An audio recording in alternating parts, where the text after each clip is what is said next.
Hare Krishna, Krishna Krishna, Hare Ram Ram, Hare Krishna, Krishna Krishna, Hare Ram Ram, Hare Rama, Hare Hare Rama, Krishna, Hare Ram, Krishna Krishna, Hare Hare Hare, Ram, Hare Ram, Krishna Krishna Hare Hare Hare Ram Hare Hare Hare Krishna, Krishna Krishna Hare Hare Hare Ram Hare Rama, Rama Rama, Hare Hare, Hare Krishna, Krishna Hare Krishna, Hare Hare Hare Hare Hare Rama Hare Hare Rama Hare Ram Rama Hare Hare Hare, Rama Hare Hare Hare Krishna, Krishna Hare Hare Krishna, Krishna Rama Rama Rama Ram Hare Hare Krishna, Hare Krishna, Krishna Hare Ram, Hare Ram, Ram Rama Hare Rama Rama Hare Krishna, Krishna Hare Hare Ram, Hare Ram Ram, Ram Krishna Hare Hare Rama Hare Krishna, Krishna Hare Hare Ram, Ram Ram, Ram Hare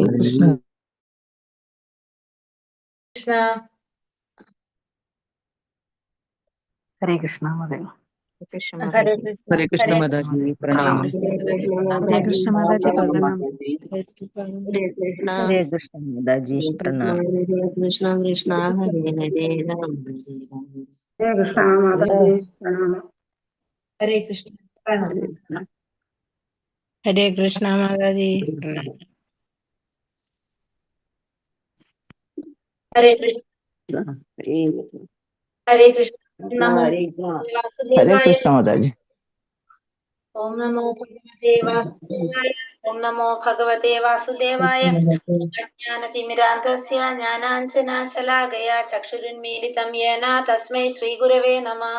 Namo Vishnu Padaya Krishna Preshtaya Bhutale Srimade Bhaktivedanta Swaminidhi Namine Namaste Saraswate Deve Gauravani Pracharine Nirvishesha Shunyavadi Paschatya Deshadarine Jai Sri Krishna Chaitanya Prabhu Nityananda Sri Advaita Gadadara Sri Vasadi Gaura Bhakta Vrinda Hare Krishna Krishna Krishna Hare Hare Hare Rama Rama Rama Hare Hare Hare Krishna നിഗമകൽപതരോർഗളിതം ഫലം സുഖമുഖാമൃതദ്രവ സംയുതം പിബത ഭാഗവതം രസമാലയം മുഹുരഹോ രസികാ ഭുവി ഭാവുകാഃ നാരായണം നമസ്കൃത്യം നരം ചൈവ നരോത്തമം ദേവീം സരസ്വതീം വ്യാസം തതോ ജയമുദിരയേത് നഷ്ടപ്രായേഷു ഭദ്രേഷു നിത്യം ഭാഗവത സേവയ ഭഗവതേ ഉത്തമ ശ്ലോകേ ഭക്തിർഭവതി നൈഷ്ടകീ കൃഷ്ണായ വാസുദേവായ ദേവകീ നന്ദനായ ച നന്ദഗോപകുമാരായ ഗോവിന്ദായ നമോ നമഃ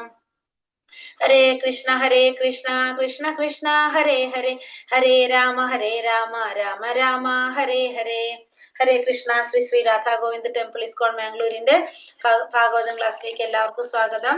ഹരേ കൃഷ്ണ, എല്ലാവർക്കും പ്രണാമം. Hare Krishna Hare ഹരേ Pranam Mataji Pranam. Hare Krishna Mataji. ഹരേ കൃഷ്ണ, എല്ലാവർക്കും പ്രണാമം. അപ്പോ Krishna Pranam Mataji നമ്മള് ഏഴാമത്തെ അധ്യായം Hare Krishna Rama Hare Rama Hare എടുത്തു. Hare ഇന്നലെ നമ്മൾ കണ്ടത്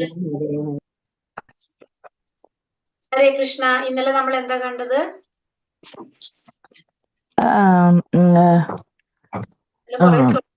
അർജുനൻ പറയുന്നുണ്ട് ഭഗവാനോട് ലോകഭാരം അകറ്റുവാനും അങ്ങയുടെ മിത്രങ്ങളുടെ സവിശേഷമായിട്ട് നിരന്തരം അങ്ങയുടെ അനന്യ ഭക്തരുടെ നന്മയ്ക്ക് വേണ്ടിയും അവതരിക്കപ്പെടുന്നെന്ന് ഭഗവാൻ.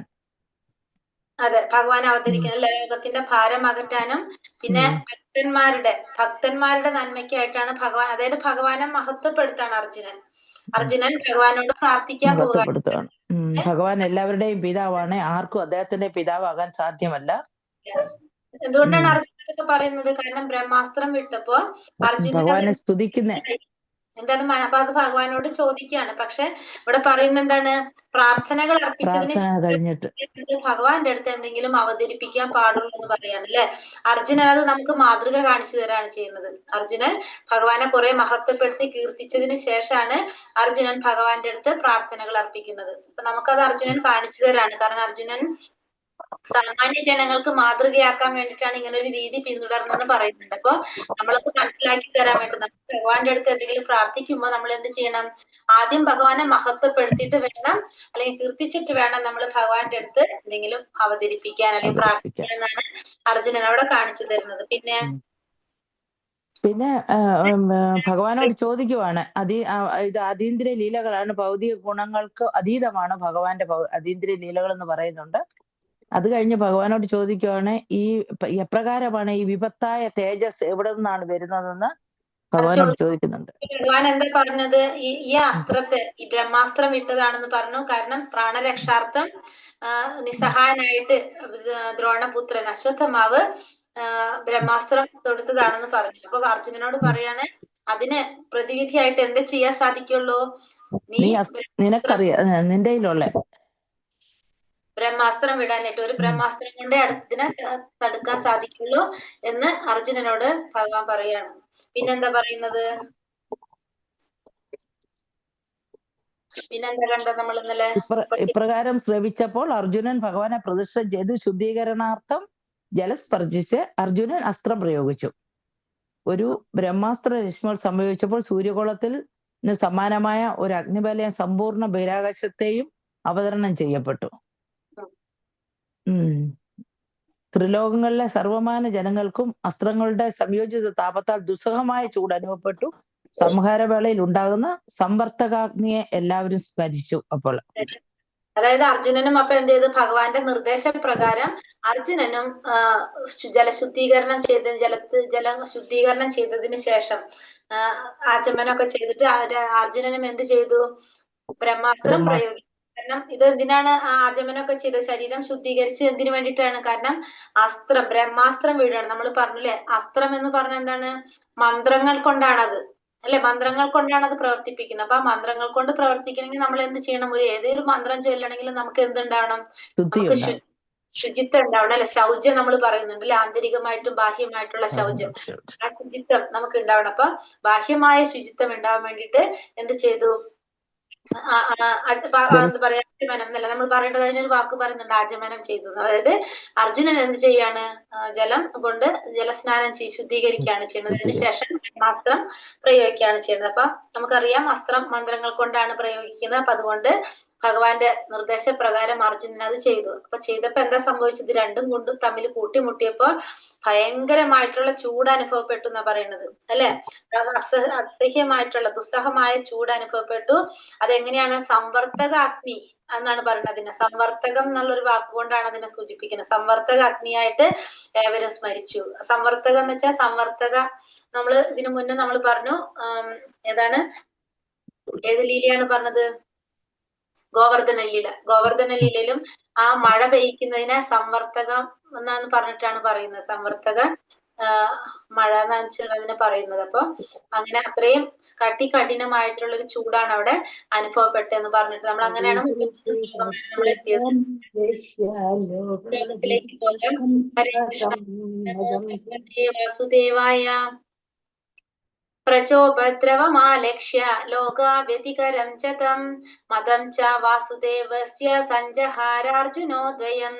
പ്രചോപദ്രവമാലക്ഷ്യ ലോകാവ്യതികരം ച തം മദം ച വാസുദേവസ്യ സഞ്ജഹാരാർജുനോദ്വയം. ചൊല്ലിക്കോളൂ. ഹരേ കൃഷ്ണ.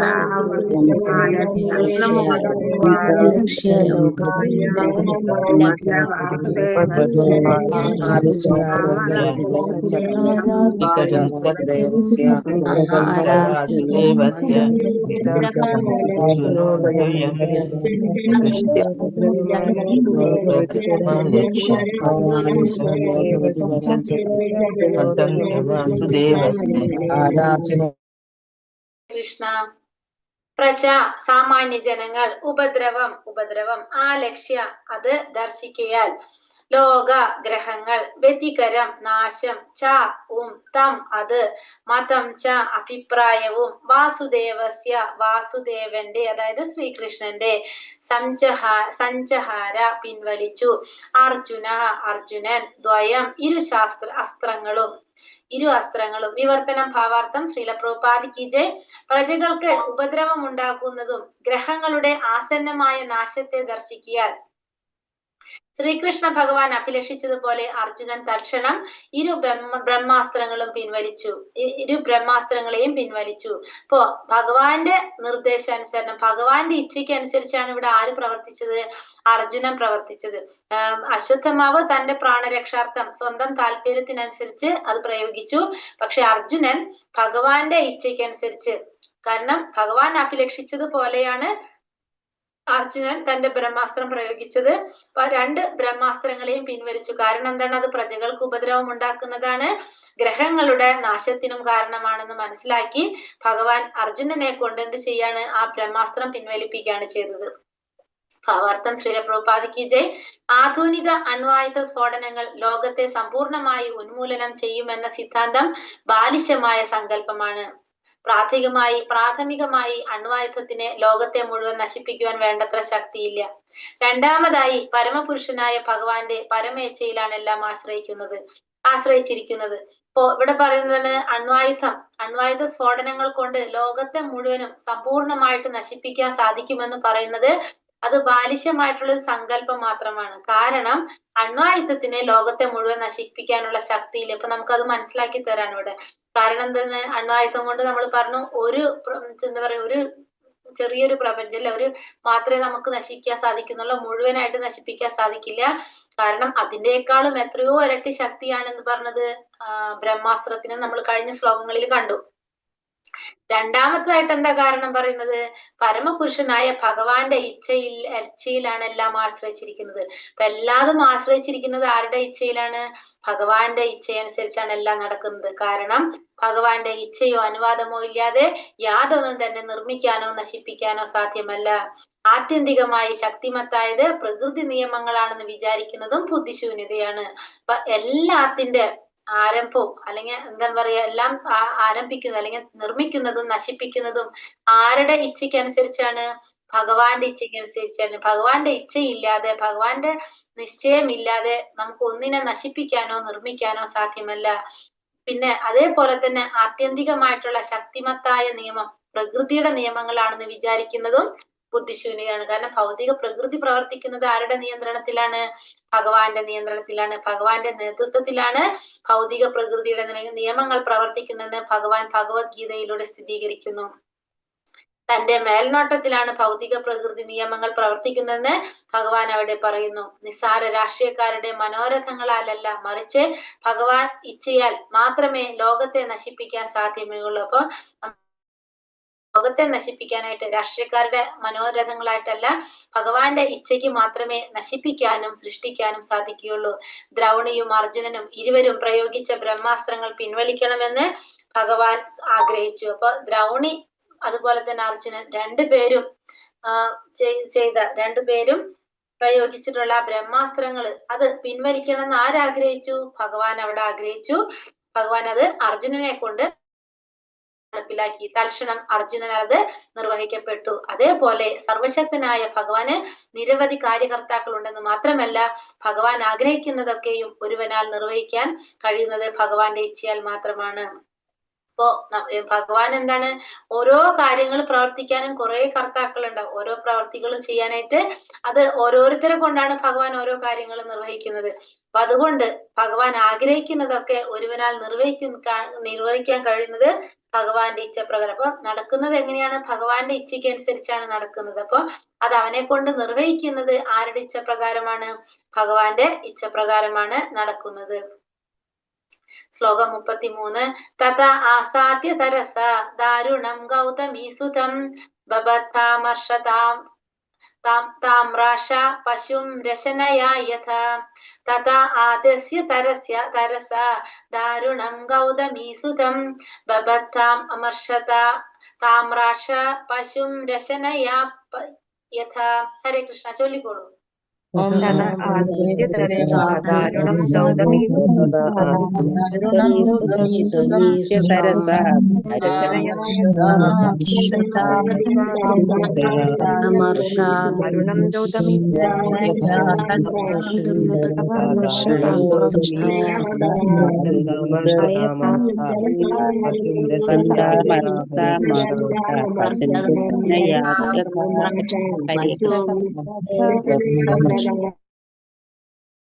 ഹരേ കൃഷ്ണ. തതഃ അനന്തരം ആസാദ്യ പിടികൂടി, തരസ ചാതുര്യത്തോടെ, ദാരുണം വിപത്കരമായ, ഗൗതമീസുതം ഗൗതമീപുത്രൻ, ബബദ്ധ ബന്ധിച്ചു, അമർഷ അമർഷം, താമ്ര ആക്ഷ ചുവന്ന താമ്ര നേത്രങ്ങളോടെ, പശു മൃഗം, രശനയ കയറുകളാൽ, യഥ എന്ന പോലെ. വിവർത്തനം ഭാവാർത്ഥം. ശ്രീല പ്രഭുപാദ് കി ജയ്. ഇരു താമ്രഗോളങ്ങളെ പോലെ രോഷത്താൽ ചുവന്ന് ജ്വലിക്കുന്ന നേത്രങ്ങളോട് കൂടിയ അർജുനൻ ഗൗതമി പുത്രനെ സാമർഥ്യപൂർവ്വം പിടികൂടുകയും കയറുകളാൽ അവനെ ഒരു മൃഗത്തെ പോലെ ബന്ധിക്കുകയും ചെയ്തു. ഇപ്പൊ എന്താണ്, അർജുനൻ ആ ദേഷ്യം കൊണ്ട് ജ്വലിക്കുകയാണ് അർജുനന്റെ നേത്രങ്ങളൊക്കെ. താമ്രഗോളങ്ങളെ പോലെ രോഷത്താൽ ചുവന്ന് ജ്വലിക്കുന്ന നേത്രങ്ങളോട് കൂടിയിട്ടാണ് അർജുനനോട് പറയുന്നത്. അപ്പൊ അർജുനൻ ആ ദേഷ്യം കൊണ്ട് കണ്ണുകളൊക്കെ ചുവന്ന് ജ്വലിക്കുകയാണ്. ആ അർജുനൻ ഗൗതമി പുത്രനെ സാമർഥ്യപൂർവ്വം, ഗൗതമി പുത്രൻ എന്ന് പറയുന്നതാണ് അശ്വത്ഥമാവിന്റെ മാതാവ് ആരാണ്? കൃപിയാണ്. കൃപിയുടെ പിതാവ് ഗൗതമൻ. അപ്പൊ അവരുടെ കുടുംബത്തിലാണെന്നുള്ളതാണ് ഗൗതമി പുത്രൻ എന്ന് പറയുന്നത്. അപ്പൊ അർജുനൻ ആ ഗൗതമി പുത്രനെ സാമർഥ്യപൂർവ്വം പിടികൂടുകയും കയറുകളാൽ അവനെ ഒരു മൃഗത്തെ പോലെ ബന്ധിക്കുകയും ചെയ്തു. മൃഗത്തെ പോലെ ബന്ധിച്ചു എന്നാ പറയുന്നത്. കാരണം എന്തുകൊണ്ടാണ്? അവിടെ അശ്വത്ഥമാവ് ഒരു ബ്രാഹ്മണനാണ്, പക്ഷെ ചെയ്തതോ ഒരു അത്രയും നീചമായ പ്രവൃത്തിയാണ് അദ്ദേഹം ചെയ്തത്. അതുകൊണ്ട് ഒരു മൃഗത്തെ പോലെ ബന്ധിച്ചു എന്നാണ് ഇവിടെ പറയുന്നത്. ഭാവാർത്ഥം. ശ്രീല പ്രഭുപാദ് കി ജയ്. അശ്വത്ഥമാവിന്റെ മാതാവായ കൃപ ഗൗതമന്റെ കുടുംബത്തിലാണ് ജനിച്ചത്. അപ്പൊ അശ്വത്ഥമാവിന്റെ മാതാവ് കൃപി ഗൗതമന്റെ കുടുംബത്തിലാണ് ജനിച്ചത്. ഈ ശ്ലോകത്തിന്റെ പ്രാധാന്യ ആശയം അശ്വത്ഥമാവിനെ പിടികൂടുകയും ഒരു മൃഗത്തെ പോലെ കയറുകളാൽ ബന്ധിക്കുകയും ചെയ്തു എന്നതാണ്. അപ്പൊ ഈ ശ്ലോകത്തിൽ പറഞ്ഞിരിക്കുന്ന പ്രധാന കാര്യം എന്താണ്? അശ്വത്ഥമാവിനെ പിടികൂടി ഒരു മൃഗത്തെ പോലെ കയറുകളാൽ ബന്ധിച്ചു എന്നാണ് പറയുന്നത്. കാരണം എന്താണ്? ഒരു ബ്രാഹ്മണ പുത്രനെ ഒരു മൃഗത്തെ എന്ന പോലെ പിടിച്ചു കെട്ടേണ്ട ബാധ്യത അദ്ദേഹത്തിന്റെ കർത്തവ്യത്തിന്റെ ആ ധർമ്മത്തിന്റെ ഭാഗമായി അർജുനനുണ്ടെന്നാണ് ഇവിടെ ശ്രീധരസ്വാമിയുടെ മതം. ശ്രീകൃഷ്ണന്റെ ഇനി വരുന്ന പ്രസ്താവനയിൽ ശ്രീധരസ്വാമിയുടെ ഈ അഭിപ്രായത്തെ സ്ഥിരീകരിച്ചിരിക്കുന്നു. അശ്വത്ഥമാവ് ദ്രോണാചാര്യരുടെയും കൃപിയുടെയും യഥാർത്ഥ പുത്രനായിരുന്നു. ഇപ്പൊ ഇവിടെ എന്താ പറഞ്ഞിരിക്കുന്നത്? അശ്വത്ഥമാവിനെ പിടിച്ചു കെട്ടി അത് എന്തൊരു മൃഗത്തെ പോലെ കയറുകളാൽ ബന്ധിക്കുകയും ചെയ്തു എന്നാണ് ഇവിടെ പറഞ്ഞിരിക്കുന്നത്. കാരണം ഒരു മൃഗത്തെ പോലെ പിടിച്ചു കെട്ടേണ്ട ബാധ്യത ഒരു ബ്രാഹ്മണ പുത്രനായിട്ട് കൂടി അത് ചെയ്യേണ്ട ബാധ്യത ആർക്ക് വന്നു? അർജുനന് വന്നു. കാരണം ആ ബ്രാഹ്മണപുത്രൻ എന്താ ചെയ്തത്? ഒരിക്കലും ചെയ്യാൻ പാടില്ലാത്തൊരു ബ്രാഹ്മണനായിട്ട് ഒരിക്കലും ചെയ്യാൻ പാടില്ലാത്ത കൃത്യമാണ് ചെയ്തത്. ദ്രൗപദിയുടെ 5 മക്കളെ തല അറുക്കൽ, അത് ഒരിക്കലും ചെയ്യാൻ പാടില്ലാത്തൊരു പ്രവൃത്തിയാണ് ആര് ചെയ്തത്? ഇവിടെ അശ്വത്ഥമാവ് ചെയ്തത്. അതുകൊണ്ട് അർജുനൻ എന്ത് ചെയ്യേണ്ടി വന്നു? അദ്ദേഹത്തിന് കെട്ടേണ്ടതായിട്ട് വന്നു. അല്ലെ, കർത്തവ്യത്തിന്റെ ഭാഗമായിട്ട് അർജുനൻ ഒരു മൃഗത്തെ പോലെ കെട്ടേണ്ട ബാധ്യത വന്നു. ശ്രീകൃഷ്ണനും ഈ വരുന്ന പ്രസ്താവന ശ്രീധരസ്വാമിയുടെ അഭിപ്രായത്തെ സ്ഥിരീകരിക്കുന്നു. അശ്വത്ഥമാവ് ദ്രോണാചാര്യരുടെയും കൃപിയുടെയും യഥാർത്ഥ പുത്രനായിരുന്നു. അപ്പൊ ശരിക്കും പറഞ്ഞ അശ്വത്ഥമാവ് ദ്രോണാചാര്യർ എന്നാണ് ശരിക്കും പറഞ്ഞാൽ നമുക്കറിയാം എന്താണ് ശരിക്കും ആയൊരു ഇത് കാത്തു സൂക്ഷിച്ചൊരു വ്യക്തിയായിരുന്നു. അത് എന്താ പറയാ, നമ്മള് ബ്രാഹ്മണൻ അല്ലെ, ആ ബ്രാഹ്മണന്റെ ആ ക്വാളിറ്റീസ് ഉണ്ടായിരുന്ന ഒരു വ്യക്തിയായിരുന്നു ദ്രോണാചാര്യരും കൃപി എന്ന് പറഞ്ഞാൽ നമ്മൾ പറഞ്ഞു ഗൗതമന്റെ കുടുംബത്തിലാണ് ജനിച്ചത്. അപ്പൊ ആ കുടുംബ മഹിമയും പാരമ്പര്യം ഒക്കെ ഉള്ള ഒരു കുടുംബത്തിലായിരുന്നിട്ട് കൂടി അശ്വത്ഥമാവ് എന്താണ് ഒരു മൃഗത്തെ. കൃഷ്ണ മാതാജി, കൃതി എന്നാണോ പറഞ്ഞത് അതോ കൃപി എന്നാണോ പറഞ്ഞേ? കൃപി വായിക്കാൻ മനസ്സിലാക്കില്ലേ? ഉണ്ടോ കാണുന്നുണ്ട്. ശരിക്കും തോന്നി മാതാജി കൃപി എന്നാ പറഞ്ഞത്. ഓക്കെ. ദ്രോണാചാര്യരുടെയും കൃപിയുടെയും യഥാർത്ഥ പുത്രനായിരുന്നു ആര്? അശ്വത്ഥമാവ്. എന്നാൽ നീചമായ ജീവിതാവസ്ഥയിലേക്ക് സ്വയം അധപതിക്കുകയാൽ അവനെ ബ്രാഹ്മണനെ പോലെയല്ല, അല്ലാതെ മൃഗത്തെ പോലെയാണ് കൈകാര്യം ചെയ്തത് ഇവിടെ ഉചിതമാകുന്നു. അപ്പോ ആ പ്രവൃത്തി കൊണ്ട് ഒരു ബ്രാഹ്മണനായിരുന്നിട്ട് കൂടി ചെയ്ത പ്രവൃത്തി കൊണ്ട് ഒരു ബ്രാഹ്മണനായിട്ടല്ല കാണുന്നത്, ബ്രാഹ്മണനെ പോലെയല്ലാതെ ഒരു മൃഗത്തെ പോലെ കൈകാര്യം ചെയ്തത് ഉചിതമാകുന്നു. അപ്പൊ ഇവിടെ അശ്വത്ഥമാവിനെ ഒരു മൃഗത്തെ പോലെ കൈകാര്യം ചെയ്തത് ഉചിതമാകുന്നു എന്നാണ് ഭാവാർത്ഥത്തില് പറഞ്ഞിരിക്കുന്നത്. ഹരേ കൃഷ്ണ. ശ്ലോകം 34. ശിബിരായ നിനീഷന്തം രജ്വാരി പുംബലാത് പ്രാഹുർജുനം പ്രകുപിതോ ഭഗവാനംബുജേക്ഷണ. ശിബിരായ നിനീഷന്തം രജ്വാരി പുംബലാത് പ്രാഹുർജുനം പ്രകുപിതോ ഭഗവാനംബുജേക്ഷണ. ഹരേ കൃഷ്ണ. ചൊല്ലിക്കോളൂ. शिबिराय വാസുദേവായ ീഷന്തം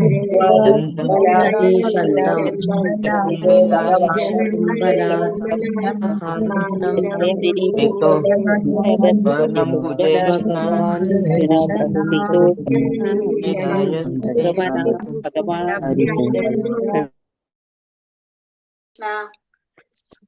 ശിബിരായ സൈന്യ കൂടാരത്തിലേക്കുള്ള മാർഗേണ നിനീഷന്ത് അവനെ കൊണ്ടുവരുമ്പോൾ രജ്വ കയറുകളാൽ ബത്വ ബന്ധിച്ച് രിപും ശത്രു ബലാത് ബലം പ്രയോഗിച്ച് പ്രാഹ അരുളി ചെയ്തു അർജുനനോട് പ്രകുപിത കുപിതനായി ഭഗവാൻ പരമദിവ്യോത്തമ പുരുഷൻ അംബുജ ഈക്ഷണ തന്റെ അംബുജ നയനങ്ങളാൽ വീക്ഷിക്കുന്ന ഭഗവാൻ.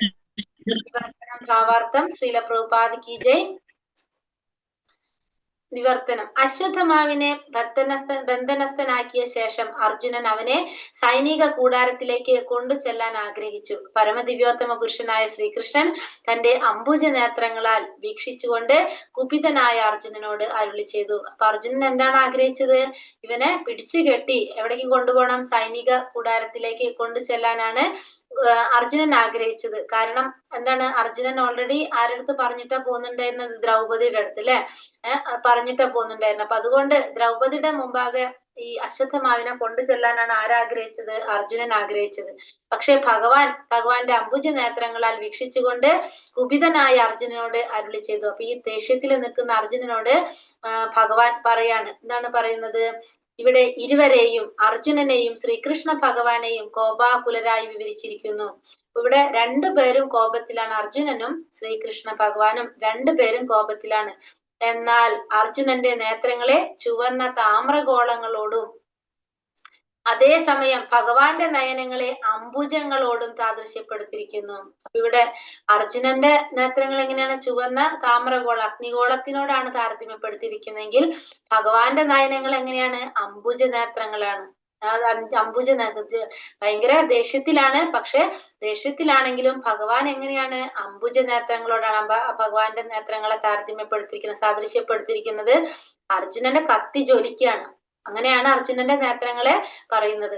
ഇവിടെ എന്താണ്? അർജുനന്റെയും ഭഗവാനിന്റെയും കോപം ഒരേ തരത്തിലല്ല എന്ന് അർത്ഥമാക്കുന്നു. അപ്പൊ ഇതിൽ നിന്ന് നമുക്ക് മനസ്സിലാക്കുന്നതാണ് രണ്ടുപേരുടെയും കോപം ഒരേ തലത്തിലല്ല എന്നതാണ്. ഭഗവാൻ അഭൗതികനാകയാൽ ഏതവസ്ഥയിലും നിരപേക്ഷകനാണ്. ഭഗവാന്റെ കോപം ഭൗതിക പ്രകൃതിയുടെ ഗുണസവിശേഷതകൾക്കുള്ളിലുള്ള ബദ്ധജീവാത്മാവിന്റെ ക്രോധത്തിന് സമാനമല്ല. ഭഗവാൻ നിരപേക്ഷനാകയാൽ അദ്ദേഹത്തിന്റെ അമർഷവും ആമോദവും സമമാകുന്നു. ഭൗതിക പ്രകൃതിയുടെ ത്രിഗുണങ്ങളിൽ പ്രകടിപ്പിക്കപ്പെടുന്നതല്ല അദ്ദേഹത്തിന്റെ അമർഷം. അപ്പൊ ഇവിടെ ഭഗവാനും അർജുനനും ഒരേ അവസ്ഥയിൽ അത് കണ്ടുകൊണ്ടിരിക്കുകയാണ് അല്ലെ. പക്ഷെ അർജുനന്റെ കോപവും ഭഗവാന്റെ കോപവും വ്യത്യാസമുണ്ട്. കാരണം ഭഗവാൻ എല്ലാ ഗുണങ്ങൾക്കും അതീതനാണ്. ഭഗവാൻ നിരപേക്ഷകനാണ്. അതുകൊണ്ട് തന്നെ ഭഗവാൻ നിരപേക്ഷനായതുകൊണ്ട് ഭഗവാന്റെ കോപം എങ്ങനെയാണ് പറയുന്നത്? ഭൗതിക പ്രകൃതിയുടെ ആ ഇതിനുള്ളില്, ഭൗതിക പ്രകൃതിക്ക് അധീനമായിട്ടല്ല ഭഗവാന്റെ കോപം വരുന്നത്. പക്ഷെ അർജുനന്റെ കോപം എങ്ങനെയാണ്? അർജുനന്റെ താമ്രഗോളത്തിനോടാണ് സാദൃശ്യപ്പെടുത്തിയിരിക്കുന്നത്.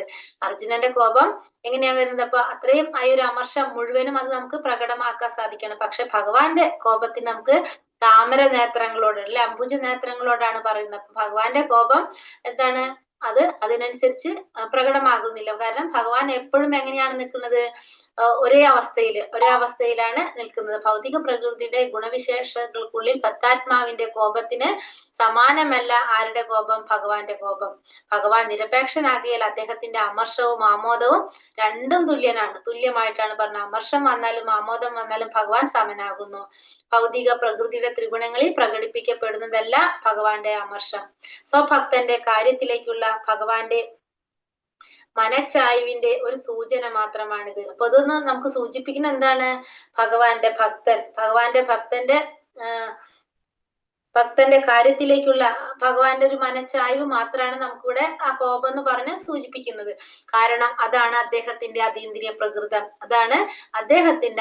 പ്രകൃതം. ആകിയാൽ ഭഗവാൻ കോപാകുലനാണെങ്കിലും ആ കോപത്തിന്റെ പാത്രമാകുന്നവർ അനുഗ്രഹിക്കപ്പെടുന്നു. സർവ്വ സാഹചര്യങ്ങളിലും ഭഗവാൻ മാറ്റമില്ലാത്തവനാകുന്നു. ഇപ്പൊ ഭഗവാൻ കോപാകുലനാണെങ്കിൽ തന്നെയും ആ കോപത്തിന് പാത്രമാകുന്നവര് അനുഗ്രഹിക്കപ്പെടാണ് ചെയ്യുന്നത്.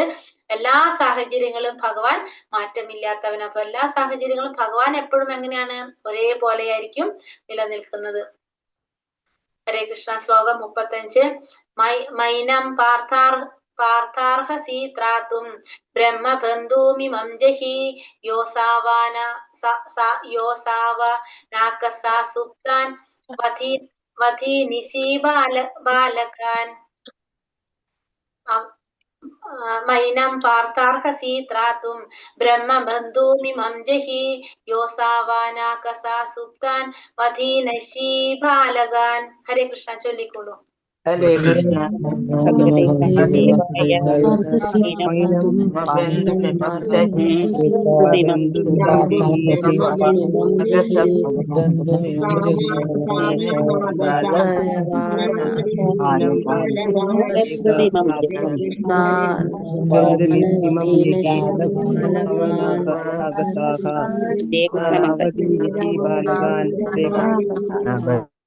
ഹരേ കൃഷ്ണ. മാ ഏനം ഒരിക്കലും ഇവനോട്, പാർത്ഥ അല്ലയോ അർജുന, അർഹസി അർഹിക്കുന്നു, ത്രാതും മോചനം നൽകുക, ബ്രഹ്മബന്ധു ഒരു ബ്രാഹ്മണ ബന്ധു, ഇമം ഇവനെ, ജഹി വധിക്കുക, യ ഇവൻ ആരാണോ, അസൗ അവരെ, അനാകസ നിരപരാധിയായ, സുപ്താൻ ശയിക്കുന്ന വേളയിൽ, അവധി വധിച്ചു, നിശി രാത്രിയിൽ, ബാലകാൻ ബാലന്മാർ. വിവർത്തനം ഭാവാർത്ഥം. ശ്രീല പ്രഭുപാദ് കി ജയ്. ശ്രീകൃഷ്ണ ഭഗവാൻ അരുളി ചെയ്തു, അല്ലയോ അർജുന, നിദ്രയിലായിരുന്ന നിരപരാധികളായ ബാലന്മാരെ വധിച്ചവനാകിയാൽ ബ്രാഹ്മണ ബന്ധുവായ ഇവനെ മോചിപ്പിച്ചുകൊണ്ട് നീ ദയ കാട്ടരുത്. ഭഗവാൻ എന്തോടെ പറയുന്നത്? അർജുനനോട് പറയാണ്, നിദ്രയിലായിരുന്ന നിരപരാധികളായിട്ടുള്ള ബാലന്മാരെയാണ് ഇവൻ വധിച്ചത്. കാരണം നമ്മളെ പോലുള്ള ഭഗവാന്റെ തന്നെ എല്ലാവരും ഭഗവാന്റെ അംശമാണ്, എല്ലാവരും ഭഗവാന്റെ മക്കളാണ്. ഭഗവാൻ പറയുന്നുണ്ട് ഭഗവത്ഗീതയിൽ, അഹം ബീജ പ്രതാപിത്, എല്ലാവർക്കും ബീജം പ്രദാനം ചെയ്തത് ഭഗവാനാണ്. അപ്പൊ എല്ലാവരും ഭഗവാന്റെ മക്കളാണ്. അപ്പൊ ഭഗവാൻ എന്താ നോക്കുന്നത്? ഭഗവാന്റെ ആ മക്കളെ വധിക്കുകയാണ് ചെയ്തത്. അപ്പൊ ഒരു ബ്രാഹ്മണ ബന്ധുവാണ്. ബ്രാഹ്മണ ബന്ധു എന്നാണ് അവിടെ പറയുന്നത്. കാരണം ബ്രാഹ്മണനാണെന്നല്ല പറയണത്, ബ്രാഹ്മണ ബന്ധു എന്നാണ് അവിടെ പറയുന്നത്. ബ്രാഹ്മണ ബന്ധു എന്ന് പറഞ്ഞാൽ എന്താ അർത്ഥം അവിടെ? ബ്രാഹ്മണ ബന്ധു എന്ന് പറഞ്ഞാൽ അതിന്റെ മീനിങ് എന്താ? ഓർമ്മയുണ്ടോ?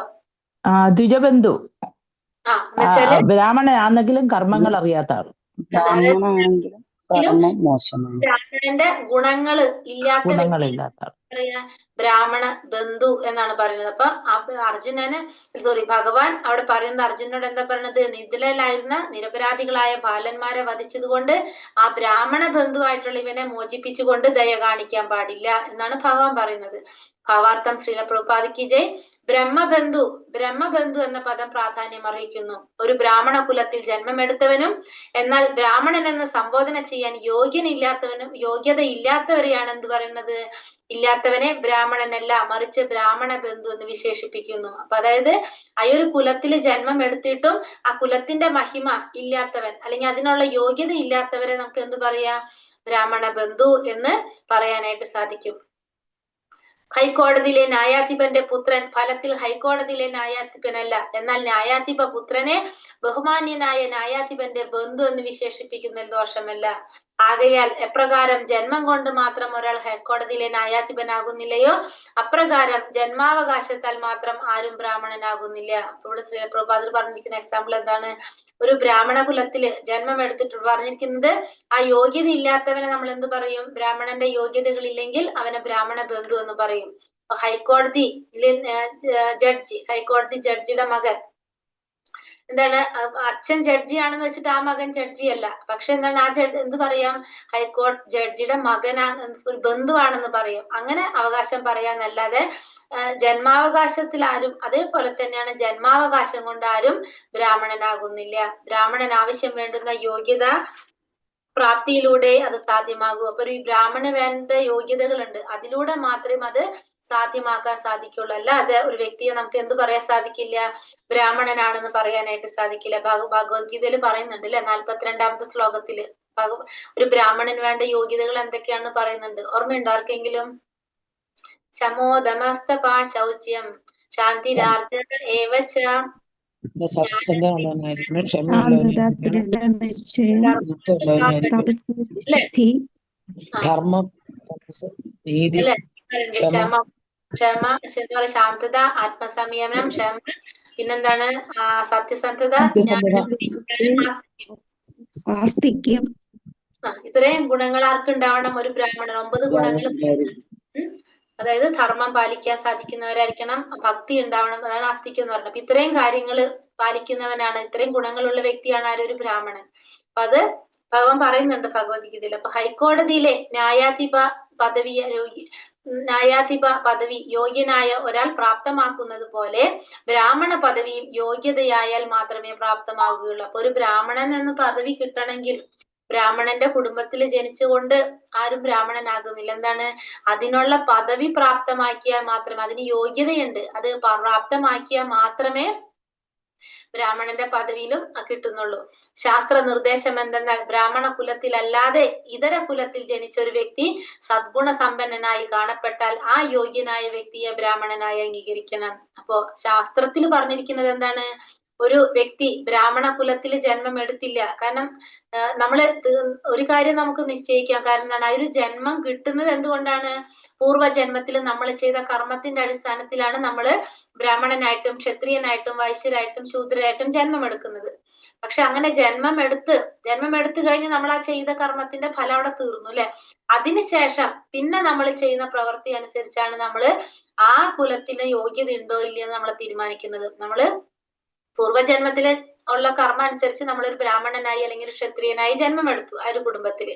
പക്ഷെ അതിനുശേഷം നമ്മൾ ചെയ്യുന്ന പ്രവൃത്തികള് ആ കുലത്തിന് യോജിച്ചതല്ലെങ്കിൽ നമ്മൾ എന്തെന്ന് പറയാൻ സാധിക്കില്ല, ആ കുലത്തിന്റെ കുലബന്ധു അല്ലെങ്കിൽ നമ്മളെ കുലബന്ധു എന്നാണ് അറിയപ്പെടുന്നത്. ഏതാണോ ബ്രാഹ്മണാണെങ്കിൽ ബ്രാഹ്മണ ബന്ധു, ക്ഷത്രിയനാണെങ്കിൽ ക്ഷത്രിയ ബന്ധു എന്നാണ് അറിയപ്പെടുന്നത്. കാരണം അത് നമ്മള് പാലിച്ചു പോയില്ലെങ്കിൽ. അപ്പൊ അല്ല നമ്മൾ പറഞ്ഞ അല്ലാണ്ട് ഇതര കുലത്തിൽ ജനിച്ച ഒരു വ്യക്തി സദ്ഗുണ സമ്പന്നനായി കാണപ്പെട്ടാൽ ആ വ്യക്തിയും എന്താണ് ചെയ്ത കർമ്മത്തിന്റെ ഫലമായിട്ടായിരിക്കും ആ ഒരു കുലത്തിൽ വരുന്നത്. പക്ഷെ അതിനുശേഷം തന്റെ കർമ്മം കൊണ്ട് ആ വ്യക്തിക്കും എന്ത് സാധിക്കാം? ബ്രാഹ്മണനായിട്ട് മാറാം. കാരണം ആ ബ്രാഹ്മണന് വേണ്ട യോഗ്യതകളെല്ലാം ആ വ്യക്തിക്ക് ഉണ്ടെങ്കിൽ ആ വ്യക്തിയെ ബ്രാഹ്മണനായിട്ട് അംഗീകരിക്കണം.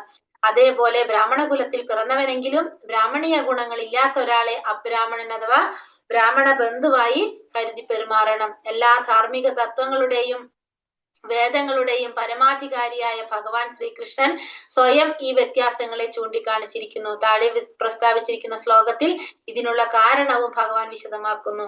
അപ്പൊ ഇവിടെ എന്താ പറയുന്നത്? എല്ലാ വേദങ്ങളുടെയും ധാർമ്മിക തത്വങ്ങളുടെയും പരമാധികാരി ആരാണ്? ഭഗവാനാണ്. ആ ഭഗവാൻ സ്വയം ഇത്തരം വ്യത്യാസങ്ങളെ ചൂണ്ടിക്കാണിച്ചിരിക്കുന്നു. അപ്പൊ ഭഗവാനാണിത് പറഞ്ഞിരിക്കുന്നത്. ധാർമ്മിക തത്വങ്ങളുടെയും വേദശാസ്ത്രങ്ങളുടെയൊക്കെ പരമാധികാരിയായിട്ടുള്ള ഭഗവാനാണ് ഈ വ്യത്യാസം പറഞ്ഞിരിക്കുന്നത്. അത് താഴെ കാണുന്ന ശ്ലോകത്തിൽ അതിന്റെ കാരണം ഭഗവാൻ വിശദമാക്കുന്നു. ഹരേ കൃഷ്ണ. ശ്ലോകം 36.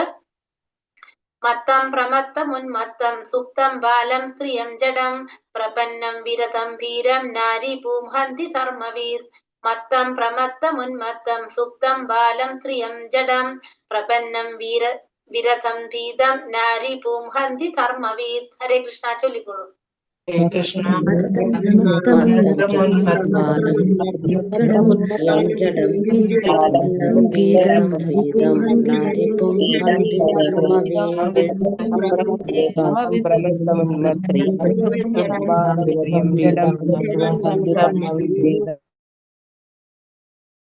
മത്തം അശ്രദ്ധനായ, പ്രമത്തം ലഹരി പിടിച്ച, ഉന്മത്തം ചിത്തഭ്രമമുള്ള.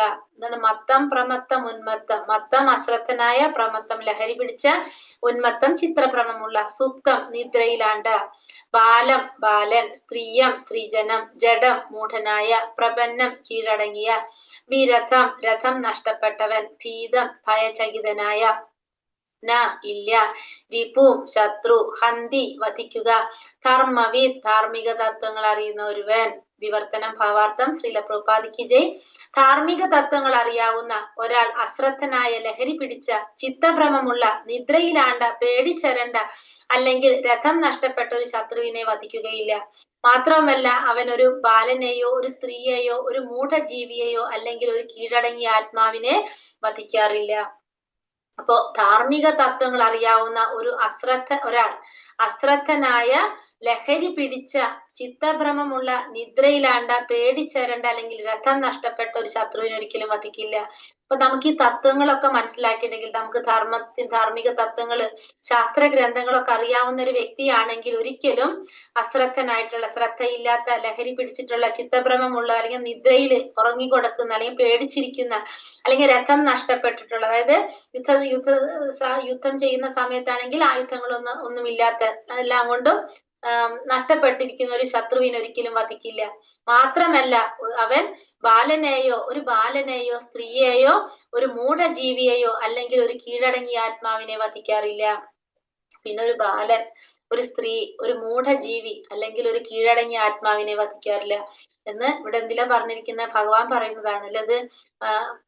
ധാർമ്മിക തത്വങ്ങൾ അറിയുന്ന ഒരു അശ്രദ്ധനായ ഒരു വ്യക്തി, അപ്പൊ അങ്ങനെ ചെയ്യാൻ പാടില്ല എന്നുള്ള ഇവിടെ പറയുന്നത്. പ്രതിരോധിക്കാത്ത ശത്രുവിനെ ധാർമ്മിക തത്വങ്ങൾ അറിയാവുന്ന ഒരു പോരാളി ഒരിക്കലും വധിക്കാറില്ല. അപ്പൊ പ്രതിരോധിക്കാത്ത ശത്രുവിനെ എന്ത് ചെയ്യാൻ പാടില്ല? നമ്മള് വധിക്കാനായിട്ട് പാടില്ല. പണ്ടൊക്കെ യുദ്ധങ്ങൾ ധർമ്മതത്വ അനുസരണമാണ് നടത്തിയിരുന്നത്, അല്ലാതെ ഇന്ദ്രിയാസ്വാദനത്തിന് വേണ്ടിയായിരുന്നില്ല.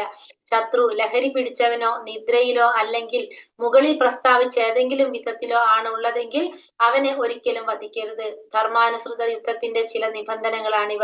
പണ്ടുകാലങ്ങളിൽ സ്വാർത്ഥരായ രാഷ്ട്രീയ നേതാക്കളുടെ മനോരഥങ്ങൾക്കനുസരിച്ചല്ല യുദ്ധം പ്രഖ്യാപിക്കപ്പെട്ടിരുന്നത്, മറിച്ച് എല്ലാ തിന്മകളിൽ നിന്നും സ്വതന്ത്രരായ ധാർമ്മിക തത്വങ്ങൾക്കനുസൃതമായിട്ടാണ് യുദ്ധം നടത്തി പോന്നിരുന്നത്. ആ നാമമാത്രമായ അഹിംസയേക്കാൾ എത്രയോ ശ്രേഷ്ഠമാണ് ധാർമ്മിക തത്വങ്ങൾ അനുസരിച്ച് നിർവഹിക്കപ്പെടുന്ന ഹിംസ. ഇവിടെ പ്രതിരോധിക്കാത്ത ശത്രുവിന് ധാർമ്മിക തത്വങ്ങൾ അറിയാവുന്ന ഒരു വ്യക്തി ഒരിക്കലും എന്ത് ചെയ്യാൻ പാടില്ല? വധിക്കാറില്ല. പണ്ടൊക്കെ യുദ്ധങ്ങൾ നടക്കുന്നത് എങ്ങനെയാണ്? ഈ ധർമ്മതത്വത്തിന് അടിസ്ഥാനമായിട്ടാണ് യുദ്ധങ്ങൾ നടക്കുന്നത്. അല്ലെങ്കിൽ അല്ലാതെ നമ്മളെ ദേഷ്യത്തിനനുസരിച്ചോ ഇന്ദ്രിയാസ്വാദനത്തിന് വേണ്ടിയിട്ടല്ല യുദ്ധം നടന്നു പോന്നിരുന്നത്. ശത്രു ലഹരി പിടിച്ചവനോ നിദ്രയിലോ അല്ലെങ്കിൽ മുകളിൽ പ്രസ്താവിച്ച ഏതെങ്കിലും വിധത്തിലുള്ളതാണെങ്കിൽ ഒരിക്കലും അവനെ വധിക്കാൻ പാടില്ല. നമ്മൾ പറയുന്നുണ്ട് ക്ഷത്രിയരുടെ ധർമ്മം എങ്ങനെയാണെന്ന് പറഞ്ഞിട്ട് ഭഗവത്ഗീതയിൽ പറയുന്നുണ്ട്. അത് നിയമാനുസൃത യുദ്ധത്തിന്റെ ചില നിബന്ധനകളാണിത്. പണ്ടുകാലങ്ങളിൽ സ്വാർത്ഥരായിട്ടുള്ള രാഷ്ട്രീയ നേതാക്കളുടെ മനോരഥങ്ങൾക്കനുസരിച്ചല്ല യുദ്ധം പ്രഖ്യാപിച്ചിരുന്നത്. എങ്ങനെയാണ്? എല്ലാ തിന്മകളിൽ നിന്നും സ്വതന്ത്രരായ ധാർമ്മിക തത്വങ്ങൾക്ക് അനുസൃതമായിട്ടാണ് യുദ്ധം നടത്തി പോകുന്നത്. നാമമാത്രമായ ഹിംസയേക്കാൾ എത്രയോ ശ്രേഷ്ഠമാണ് ധാർമ്മിക തത്വങ്ങൾ അനുസരിച്ച് നിർവഹിക്കപ്പെടുന്ന ഹിംസ. ഹരേ കൃഷ്ണ കൃഷ്ണ കൃഷ്ണ ഹരേ ഹരേ, ഹരേ രാമ രാമ രാമ ഹരേ ഹരേ. വഞ്ചാകൽപതരൂപേശ്ച കൃപാ സിന്ധോഭ്യേവ ച പതിതാനാം പാവനേഭ്യോ വൈഷ്ണവേഭ്യോ നമോ നമഃ. അനന്ത കോടി വൈഷ്ണവൃന്ദി കി ജയ്. ശ്രീല പ്രഭുപാദ് കി ജയ്. ഗുരുദേവ് കി ജയ്. നിതായ് ഗുരുപ്രമാനന്ദേ. ഹരി ഹരി ബോൽ. ഹരേ കൃഷ്ണ. ഇവിടെ ഒരു കാര്യം പറയുന്നുണ്ട്, പ്രതിരോധിക്കാത്ത ശത്രുവിനെ, പ്രതിരോധിക്കാത്തവരെ നമ്മൾ ഒരിക്കലും വധിക്കാൻ പാടില്ല. നമ്മളത് പക്ഷെ ചെയ്യുന്നൊരു കാര്യമാണ്. മനസ്സിലായോ എല്ലാവർക്കും? ചെയ്യാൻ പാടില്ല. അതെ അതെ നിങ്ങൾ ചെയ്യാൻ പാടില്ല. എന്തോ നമ്മൾ ആരുടെയും വഴക്കുണ്ടാക്കുന്ന അവർ മിണ്ടാതിരിക്കുകയാണ്, അവരോടൊന്നും പറയാൻ പാടില്ല. മൃഗങ്ങളെയാണ് മാതാജി ചിക്കൻ കഴിക്കുന്നത് അല്ലേ? നമ്മൾ എന്താ ചെയ്യുന്നത്? നമ്മളെ പോലെ തിരിച്ച് നമ്മളെ തല്ലാൻ കഴിവുണ്ടെങ്കിൽ നമുക്ക് അതിന് ചെയ്യാൻ പറ്റുമോ? ഞാൻ കോമൺ ആയിട്ട് പറഞ്ഞതാണ്, ആർക്കും തോന്നാനല്ല. ഇപ്പൊ നമ്മള് ഒന്നും തോന്നാനില്ല മാതാജി, ഇപ്പൊ കഴിക്കാനുള്ള മനസ്സും കുറഞ്ഞു വരും. അത് നാമം ജപിക്കുമ്പോൾ കുറയും. പക്ഷെ ഞാൻ പറയാണ്, പൊതുവെ പറയാണ്, നമുക്ക് എന്തുകൊണ്ടാണ് നമുക്ക് തിരിച്ച് നമ്മളെ ചെയ്യാത്തത് കൊണ്ടാണ് നമുക്കത് പറ്റുന്നത് അല്ലെ? കാരണം നമ്മൾ കയ്യൂക്കൊള്ളം കാര്യക്കാരെന്ന് പറഞ്ഞ പോലെ നമുക്ക് ആ കയ്യൂക്കൊള്ളത് കൊണ്ടാണ് നമുക്കത് സാധിക്കുന്നത്. ഇപ്പൊ അവർക്ക് തിരിച്ച് നമ്മളെ ഉപദ്രവിക്കാൻ പറ്റുന്നുണ്ടെങ്കിൽ നമുക്ക് പറ്റുമോ? അവരെ പോയിട്ട് പിടിച്ചു തിന്നാൻ പറ്റുമോ? അതാണ്. അപ്പൊ ഭഗവാൻ എന്താ പറഞ്ഞിരിക്കുന്നത്? അതന്നെ പറയുന്നത് അല്ലെ, ധാർമ്മിക തത്വങ്ങൾ അറിയാവുന്ന ഒരാള് ഇങ്ങനത്തെയൊക്കെ ചെയ്യുന്നത് എന്താണത്? പ്രതിരോധിക്കാത്ത ശത്രുവിനെ വധിക്കാൻ.